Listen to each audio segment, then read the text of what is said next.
एक बार भगवान निकल कर जाने भी लगे तो रुक्मणी जी ने पूछ लिया कहाँ जा रहे हो? भगवान बोले कहीं नहीं। अगर रुक्मणी को कहूँ कि गोपियाँ आई हैं मिलने के लिए जा रहा हूँ, अच्छा नहीं बोल नहीं सकते नहीं? ना क्या प्रेम है गोपियों से, पूछ सकती थी रुक्मणी, इतनी क्या शक्ति थी गोपियों। 16,108 रानियां तुम्हारी सुंदर, इतनी सुंदर, इतनी रमणीय, तो वो गांव की ग्वालन गोपियां जो पढ़ी नहीं, लिखी नहीं, विद्वान नहीं, कुछ जानती नहीं, उनमें क्यों इतनी आसक्ति, उसमें इतना क्यों प्राण छोड़ा, उसमें क्यों इतना दिल अटका हुआ? इसलिए 16,108 रानियां सब पढ़ी लिखी थी, विद्वान थी, सब ज्ञानवान थी, सब राजाओं के यहाँ की पुत्रियां थी, पर ये गोपियां पढ़ी लिखी भी नहीं थी, विद्वान भी नहीं थी, कुछ जानती भी नहीं थी, फिर भी भगवान का दिल, भगवान का मन इन गोपियों में इसलिए अटका हुआ था क्योंकि ये कुछ जानती नहीं थी, केवल एक चीज जानती थी कि कृष्ण हमारा है और कुछ नहीं जानता। और जो एक बार जान गया कि भगवान हमारा है तो भगवान भी जान गया कि ये मेरा है। आपसे भी निबंधन है, एक बार अगर आपने कह दिया कि शिव हमारा है, बस हम इतना ही जानते हैं, इसके सिवा कुछ नहीं जानते, तो आपकी चित्तवृत्ति उसमें रमी रहे बस।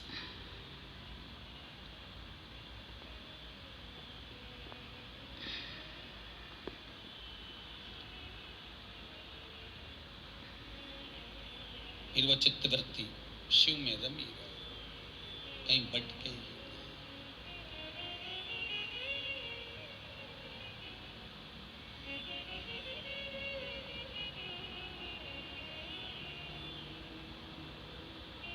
महाराज तीसरी भूमि है, तीसरी मृदा है, गोपी तालाब की, गोपी भूमि की मिट्टी,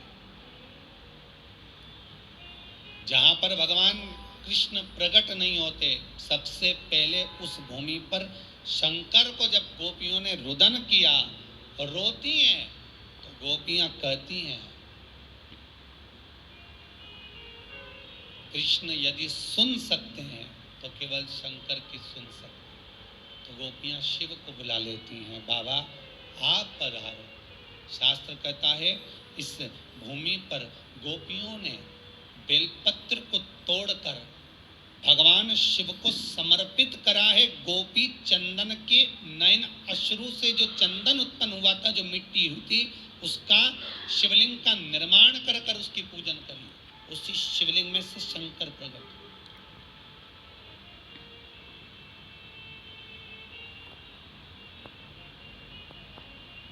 कई लोग व्हाट्सएप पे प्रश्न करे हैं, गुरुजी से पूछ कर बताना कि शिवरात्रि के दिन गुरुजी जो पूजन कराएंगे रात को 9:20 से 10:20 तक, तो उसमें पार्थिव शिवलिंग का निर्माण करने का गुरुजी बोले कि मिट्टी का शिवलिंग बनाना, गमले की मिट्टी हो, बगीचे की मिट्टी हो, मिट्टी का शिवलिंग बनाना। हमारे घर में शिवलिंग होगा तो क्या हम उसका पूजन नहीं कर सकते? हमारे घर में जो शिवलिंग है, हमारे घर में नर्मदेश्वर महादेव, हमारे घर में पारद का शिवलिंग है, हमारे घर में स्फटिक का शिवलिंग है, क्या हम उसकी पूजन नहीं कर सकते? कर सकते हो, मना नहीं है। पर अश्विन के अधिक मास में जिस शिवलिंग की आप पूजन करेंगे, अश्विन अधिक मास में जिस शिवलिंग की आप आराधना करेंगे, उससे कामना कर कर उस शिवलिंग को शिवरात्रि के दिन आप जो पूजेंगे, पार्थिव शिवलिंग का निर्माण कर कर पूजन करेंगे, उसका विसर्जन होना जरूरी है। स्कंद पुराण से, शिव महापुराण से। यदि आप पारद का शिवलिंग रखेंगे, आप स्फटिक का शिवलिंग रखेंगे, नर्मदेश्वर शिवलिंग रखेंगे, तो वो तो आपके घर का है, उसका तो विसर्जन आप कर नहीं सकते। इसलिए भले इतनी सी मिट्टी का शिवलिंग बनाओ, पर शिवलिंग बनना चाहिए। ब्राह्मण श्वेत मिट्टी का, महाराज वैश्य पीली मिट्टी का, क्षत्रिय लाल मिट्टी का, शूद्र काली मिट्टी का शिवलिंग का निर्माण करे, ये शिव महापुराण में लिखा है। और अश्विन शिवरात्रि के दिन 15 अक्टूबर के दिन जो तुम शिवलिंग का निर्माण करोगे उसमें ये ना सोचिएगा कि हमें सफेद मिट्टी का बनाना है कि लाल मिट्टी का बनाना है कि पीली मिट्टी का बनाना है कि काली मिट्टी का बनाना है। बस मिट्टी होना चाहिए, मृदा होना चाहिए,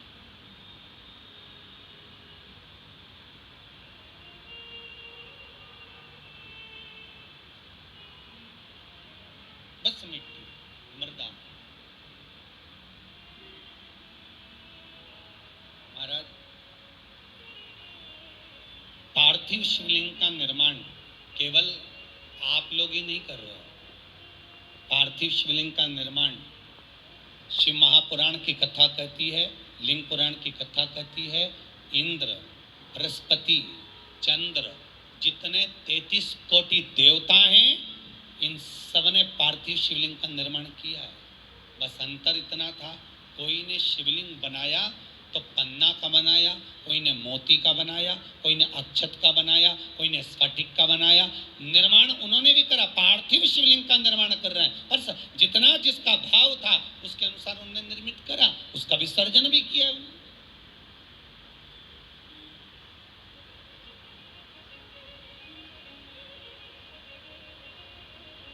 आप 15 अक्टूबर को जो पूजन करेंगे शिवरात्रि की, उसमें आप जो चढ़ाएंगे, काली तिल है, समी पत्र है, बेल पत्र है, कमलगट्टा आदि आदि जो भी सामग्री है, सब आपको सूचनाएं मिली रही होंगी लगभग। तो जो जो चीज़ आप चढ़ाएंगे, शंकर भगवान को चढ़ाने के बाद आप भले रात भर रखें, क्योंकि शिवरात्रि का दिन है, पूरी रात शंकर आपके घर में रहें। सुबह सुबह, बस सुबह ब्रह्म मुहूर्त में उठकर या सुबह के क्रम में उठकर उस शिवलिंग का विसर्जन करें। जल में करें, ना मिले जल तो घर में कोई बाल्टी में, पात्र में पानी भरकर उसमें विसर्जन कर दे, फिर उस पानी को वृक्ष में डाल दे, तुलसी में मत डालना। वहां भी विसर्जन का नहीं हो तो पीपल के पेड़ के नीचे विसर्जन कर दें, बड़ के पेड़ के नीचे विसर्जन कर दें, आंवले के पेड़ के नीचे विसर्जन कर दें, वहां पर रखकर पानी डालते जाएं, गल जाएगा, विसर्जित हो। पर पार्थिव शिवलिंग का निर्माण कर कर पूजन करने का भाव शिवरात्रि के दिन प्रखर रहता है, उसका फल तत्व लाखों करोड़ों गुना होता है, उसका फल अधिक, उसका फल बहुत।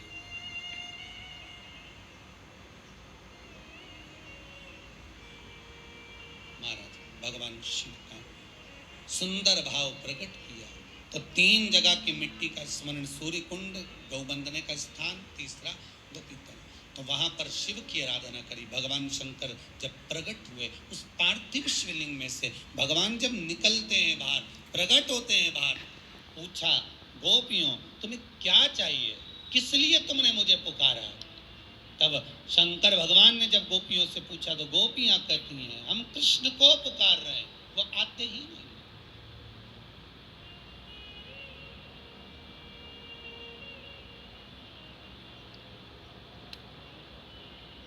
तीनों भूमि की मिट्टी का देखिए, सूर्य कुंड की मिट्टी काया का रोग ठीक कर रही है, गौ माता के बंधने की मिट्टी लक्ष्मी की वृद्धि कर रही है, और गोपी तालाब की मिट्टी आपको भक्ति प्रदान कर रही है। ये जितने गौड़िया मठी होते हैं, जितने इस्कॉनी होते हैं, जितने जितने भी निम्बार्की हुए, गौड़िया हुए, पुष्टि के हुए, इनको गोपी तालाब की जो मिट्टी होती है, गोपी चंदन जो होता है, इसका जो तिलक लगाते हैं नासिका तक, श्वेत तिलक आपने देखा होगा, सफेद कलर का तिलक, जो गोपी चंदन जो होता है, उसका जो तिलक, ये भक्ति के लिए लगा, भक्ति की प्रबलता।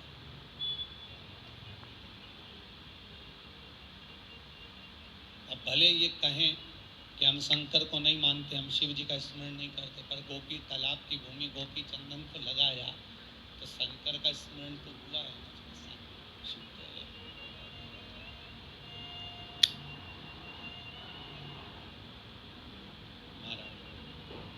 शंकर कहे क्या चाहिए, हमें कृष्ण का दर्शन चाहिए, हमें कृष्ण का दीदार दर्शन, बस इतनी सी बात।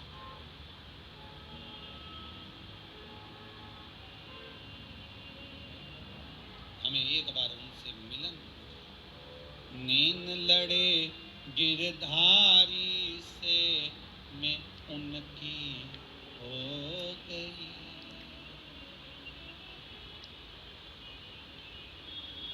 मेरे नैनन बरसे नीर सखी वृंदावन जाऊंगी। मेरे नैनन बरसे नीर सखी वृंदावन जाऊंगी। वृंदावन जाऊंगी सखी वृंदावन जाऊंगी। वृंदावन जाऊंगी सखी वृंदावन जाऊंगी। मेरे नैनन बरसे नीर सखी वृंदावन जाऊंगी। मेरे नैनन बरसे नीर सखी वृंदावन जाऊंगी।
छोड़ दिया मैंने खाना पीना तेरी याद में।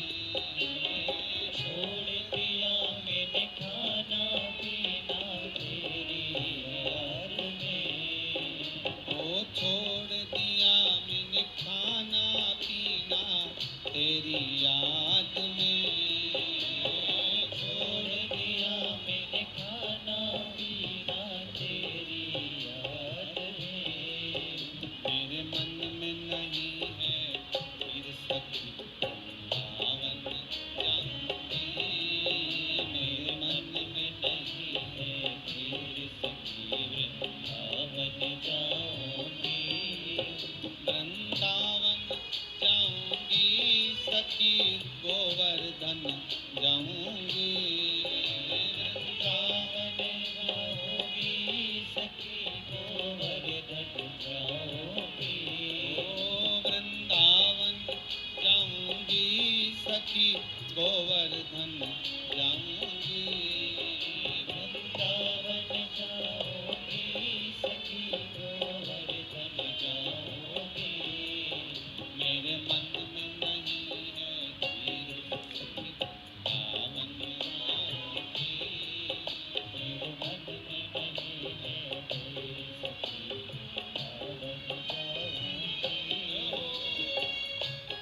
गोवर्धन जाऊंगी,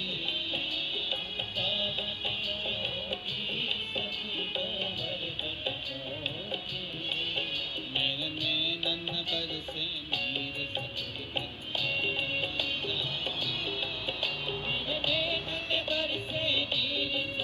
वृंदावन जाऊंगी, मेरे नैनन बरसे नीर सखी वृंदावन जाऊंगी, मेरे नैनन बरसे नीर सखी वृंदावन जाऊंगी, मेरे मन में नहीं है धीर सखी वृंदावन जाऊंगी,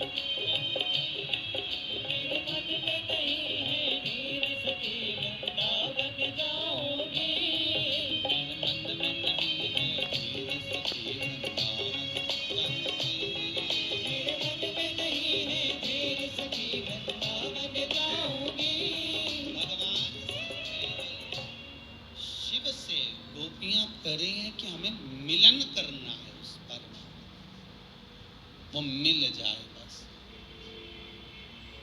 और केवल आपके सिवाय भगवान से कोई नहीं मिला सकता। नरसिंह मेहता रात भर शिवरात्रि के दिन रोया था जब भैया और भाभी ने निकाल दिया था।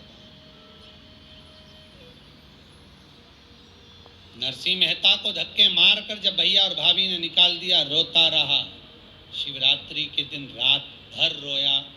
तब भगवान शंकर उसको लेकर भगवान कृष्ण के पास गए थे। भगवान कृष्ण के पास तब लेकर पहुंचे। कौन ले गए नरसिंह जी को? स्वयं शंकर।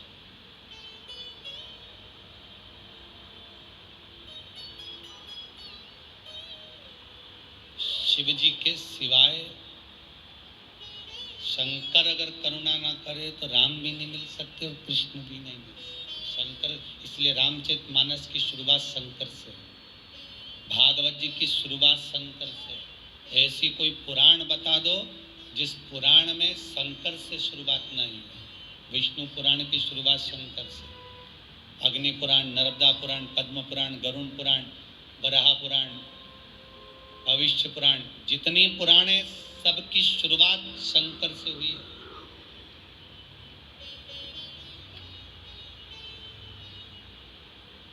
शिव नहीं तो कोई नहीं।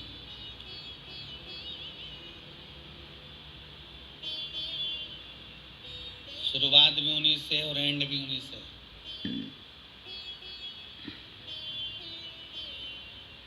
जन्म देने वाला भी वही, मृत्यु देने वाला भी। शंकर भगवान ने कहा क्या मांग रही हो कृष्ण, इतना सा विषय, चिंता मत करो। भगवान शंकर तुरंत भगवान कृष्ण को बुलाए। गोपी भूमि पर कृष्ण और शिव दोनों का दर्शन हो गया, दोनों का दर्शन।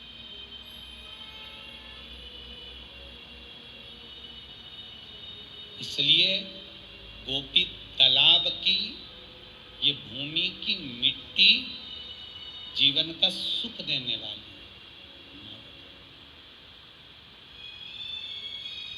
जो व्यक्ति पूजन पाठ करने बैठता हो और मन उच्छिष्ट हो जाता हो,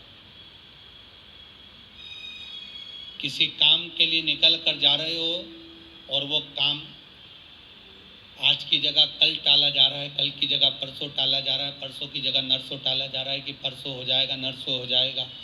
रोज तुम उसको फोन लगा रहे हो, रोज आप निवेदन कर रहे हो, रोज आप विनती कर रहे हो, रोज आप निवेदन कर रहे हो, तो काम नहीं हो रहा। गोपी चंदन लेकर आइए, उस गोपी चंदन को गलाकर शंकर के शिवलिंग पर लगाइए, त्रिपुंड। उसी त्रिपुंड की उंगलियों को अपने वक्ष स्थल पर लगाकर उस व्यक्ति से बात करने जाओ। अब कोई दिन नहीं टलेगा, उसी दिन मिलेगा, टल नहीं।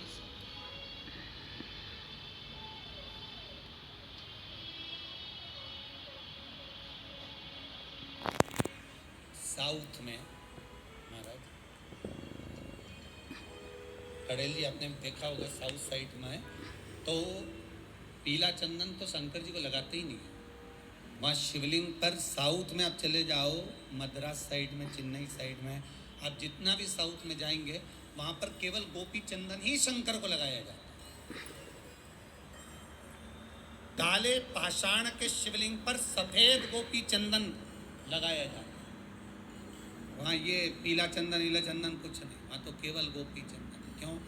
कि हम भगवान से अगर मिलें या हमारा जो कार्य हो वो एक बार में पूर्ण, इसलिए गोपी चंदन शिव को लगाते हैं।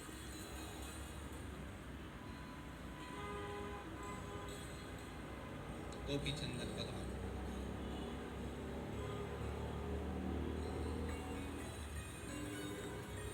महाराज गोपी चंदन का प्रमाण एक और है महाराज, बहुत सुंदर बात है।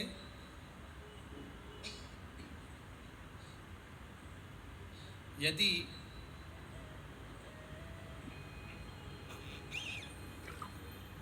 शिव महापुराण की कथा कहती है, स्कंद पुराण करा है,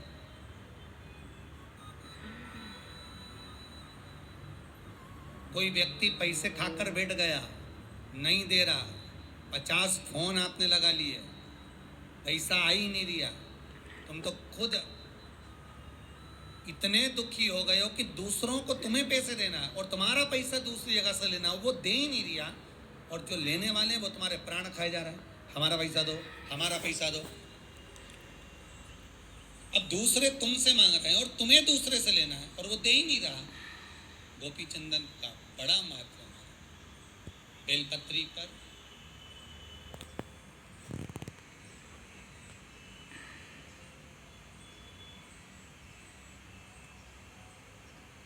बेलपत्री का जो बीच वाला पत्ता रहता है, इस बीच वाले पत्ते पर पूरे पर गोपी चंदन लगा लीजिए महाराज, पूरे पत्ते पर गोपी चंदन लगाइए। हस्त कमल की बीच मध्यस्थ उंगली का स्मरण कर कर, इसका पत्ते के जो नोक के बीच मध्य में, स्कंद पुराण में उमा संहिता में, उमा खंड में आपको ये लिखा हुआ मिल जाएगा। ठीक है, आप इसका स्मरण करिएगा। अपनी कामना कर कर जिस व्यक्ति से धन लेना है, पैसा लेना है, जितने रुपए लेना है, बीच पत्ते को तो ऐसा रख लीजिए चंदन लगाकर, दोनों पत्ते पर अपना उल्टा हाथ लगाकर अपनी कामना कर कर जिस व्यक्ति से जितना धन लेना है, जितना पैसा लेना है, उसका स्मरण कर कर शंकर के शिवलिंग पर उस पत्ते को चिपका दीजिए और 1 लोटा पानी आप शंकर भगवान को समर्पित कर दीजिए। मात्र 2 या 3 प्रदोष आप ये कर लीजिए। हाथ जोड़कर पैसा देने आएगा, हाथ जोड़कर पैसा देगा। निवेदन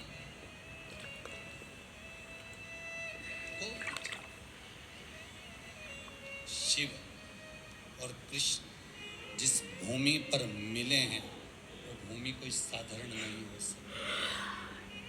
भूमि का भी बड़ा महत्व रहता है। एक भूमि बद्री नारायण की, वहाँ पर भी मेरे हरिहर मिलन हुआ है, शंकर का मिलन भगवान नारायण से, क्योंकि जो बद्रीनाथ की भूमि है वो तो शंकर की थी, वो तो भगवान ने विष्णु भगवान को दे दी, उनको अच्छी लगी लक्ष्मी जी को, इसलिए प्राप्त तो हुआ है। मृदा का महत्व, मिट्टी का महत्व हमारा शास्त्र वर्णन करता है, बड़ा महत्व, बड़ा।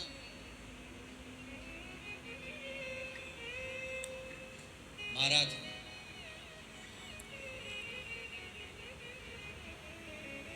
1 रुपए कमा रहे हो, 1.25 रुपए खर्च हो रहा है, पैसा हाथ में नहीं दिख रहा, पैसे की कमाई नहीं हो रही, बहुत टेंशन चल रहा है, व्यापार नहीं चल रहा, तिरुपति जाओ।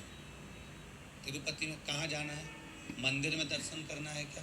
दर्शन करो ना करो तुम्हारी मर्जी है। 2 जगह पर तिरुपति में जाना, एक तिरुपति के नीचे कपिलेश्वर महादेव, दूसरा तिरुपति पर ऊपर पुष्करणी। कपिलेश्वर महादेव के मंदिर के पीछे के भाग में जो कुंड है उसका जल, ऊपर जो पुष्करणी है उसका जल, पुष्करणी के अंदर भगवान विष्णु की एक प्राचीन मूर्ति है जल के अंदर, जो साल भर में एक बार निकलती है। आप लोगों ने कई बार दर्शन भी करोगे, साल में एक बार भगवान तिरुपति नाथ की, वेंकटेश भगवान की मूर्ति उस पुष्करणी से निकलती है जब पानी कम होता है। तो पुष्करणी की रज लाकर कपिलेश्वर महादेव के कुंड में अपनी कामना कर कर रज को धोकर उस रज को लाकर घर में किसी भी स्थान पर रख लीजिए, व्यापार वाली जगह पर, संपदा कभी कम नहीं होगी। लोग कहते तिरुपति जाओ तो लक्ष्मी बढ़ती है, तिरुपति जाओ तो लक्ष्मी कहाँ बढ़ती है? जब पुष्करणी का स्नान करो, स्नान करोगे तो उस स्नान में पुष्करणी के रज तुम्हारे कपड़े में शरीर से चिपकेगी। जब तुम नीचे कपिलेश्वर पर जाओगे, पानी लगेगा, वो रज तुम्हारे कपड़े में चिपक कर घर में आएगी, तब लक्ष्मी संपदा बढ़ेगी। अब लोग समझ तो पाते नहीं कि वृद्धि किस जगह से।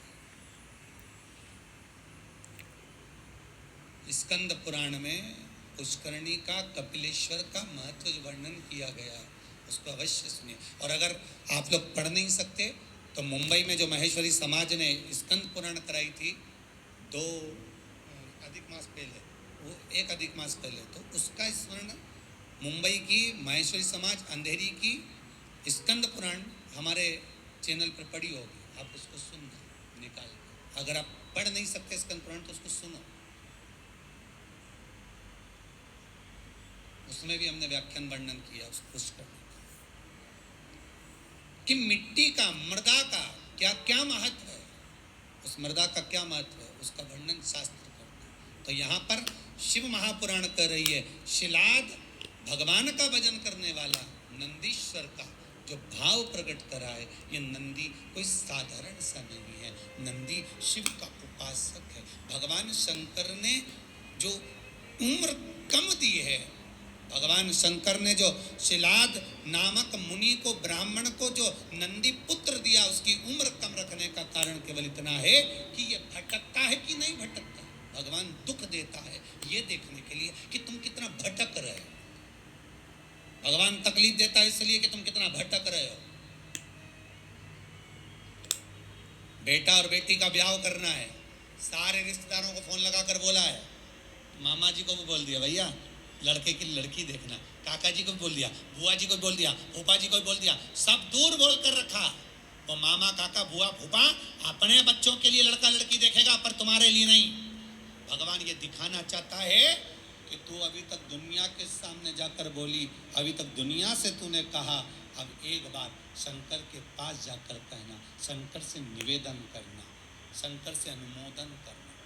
इसलिए जो अश्विन की शिवरात्रि आ रही है, उस दिन जिन लड़का लड़की का विवाह नहीं हो रहा, 30-30 साल, 32-32, 35-35, 40-40 साल के हो गए, विवाह नहीं हो रहा, जिसका तलाक हो गया हो फिर विवाह करना नहीं हो रहा हो, तो एक वस्तु उस दिन अशोक सुंदरी की जगह पर चढ़वाई जाएगी, जिसके बाद में 4 या 5 महीने में विवाह पक्का हो।